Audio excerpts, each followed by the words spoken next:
And hey folks, me again, back again with another video. Today I'm going to react to Metal Books reaction. Yes, I've been wanting to do this video for literally quite some time, but by that point my previous phone had messed up. But now that I got my new phone, here it is. And now enough chit chat, let's get started. For this video, I'm going to talk to you about some metal books. Yeah, books! They're so exciting, aren't they? For me personally, a lot of what I've learned I might even do a part 2 to this. And books. I mean, this video is not going to be about every single metal book there is out there, but this is just going to cover some noteworthy releases that got me into music.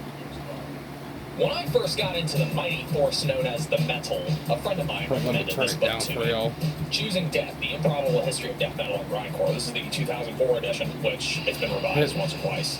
I really like it. I also highly recommend the updated version of that book. Go back to this beginning part with the cast of characters, see which bands, which person's been in, how long they've been in it. Because this is a pretty informational book. You kind of have to pay attention to who's in what band and when they did things and who did how and what when exactly. they did things. What I also like is little epilogues with each band and each member after.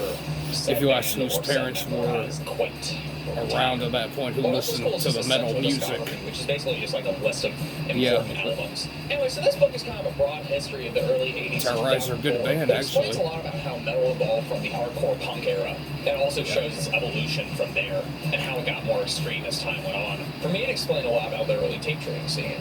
It makes me feel lucky to be in the age now where we have the internet, where we can research these bands and aside from the occasional have them on our playlists. Soundtrack is pretty good too.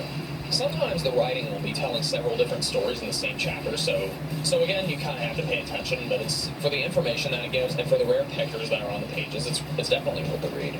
Swedish Death Metal by Daniel Ekeroth. I friggin' love this book. Anyway, that book also documents about how the black metal scene affected Sweden. Oh, Bathory. And it even mentions the first few years of the Norwegian black metal scene and how it affected Sweden. It's really friggin' nice, and I love the way it's written. It's written in a way where the book feels like it's having a conversation with you. I mean, it's still packed with tons of information, but it's written in a way that makes you feel like you're not being scolded. It makes you feel like you're having a conversation with a friend.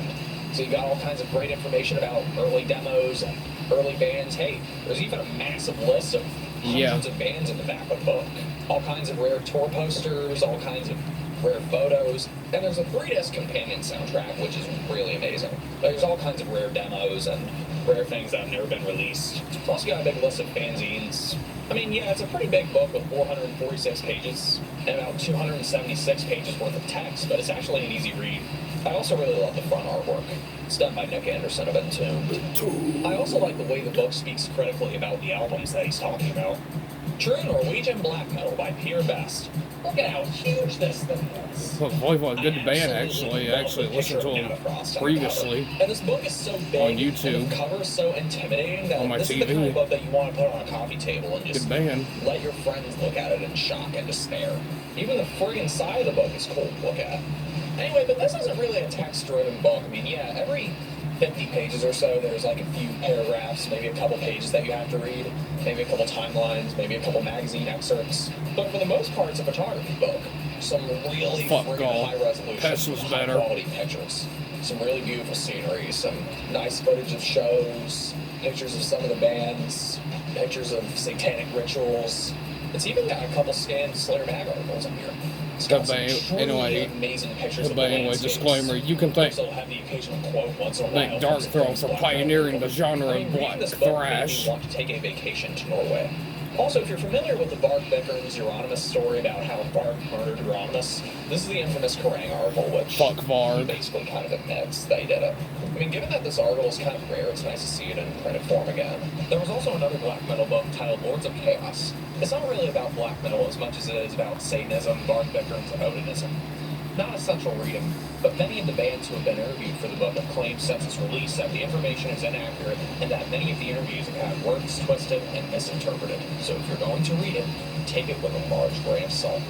And here we go. This is probably the Bible of metal. Italian, the Slayer Mag Diaries. This features every single issue of Slayer Mag that there is.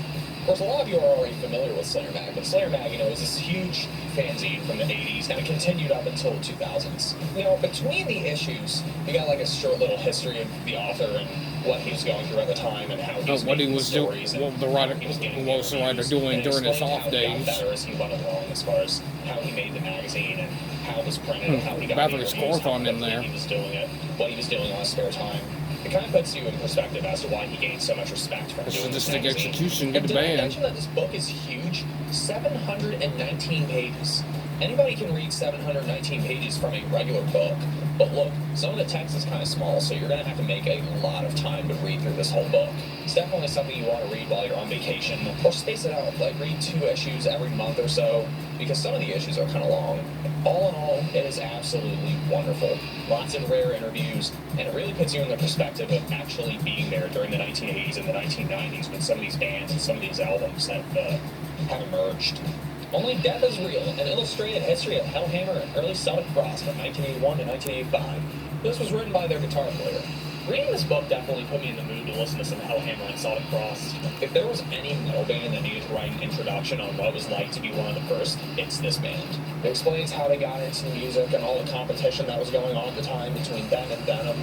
And it also explained how it was really difficult to find musicians who had the same vision, had the same influences, and had the same dreams about what kind of band and what kind of music that they wanted to play.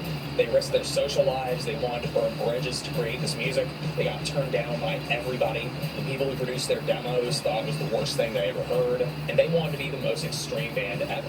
And with all the discouragement that they faced, and all the troubles, and all the alienated friends, and all the alienated parents, and after even losing their jobs over it, they still went on this massively hard, difficult journey to create what would be Celtic Frost. This even includes some of the newsletters that they sent out when they were still Hellhammer. Then, of course, when Celtic Frost sent out some newsletters, there were a couple of those in here, too. Oh, yeah, that's nice. My favorite part of the book was when Hellhammer got to meet Venom at a concert, and they said, "We're heavier than you."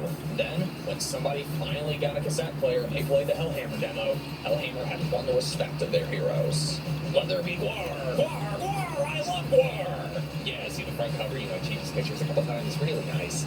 And of course, you get a video out the back with the Scumdogs of the Universe photos. You open the book, and there's every Gwar logo. And then, of course, there's little coloring contests and all kinds of promoter letters from Sleazy P. Martini. Huge list of the people they killed. In the middle of the book here, you kind of have these fan letters and drawings, things of that nature. This book is only 357 pages, but you can finish it in like 2 days.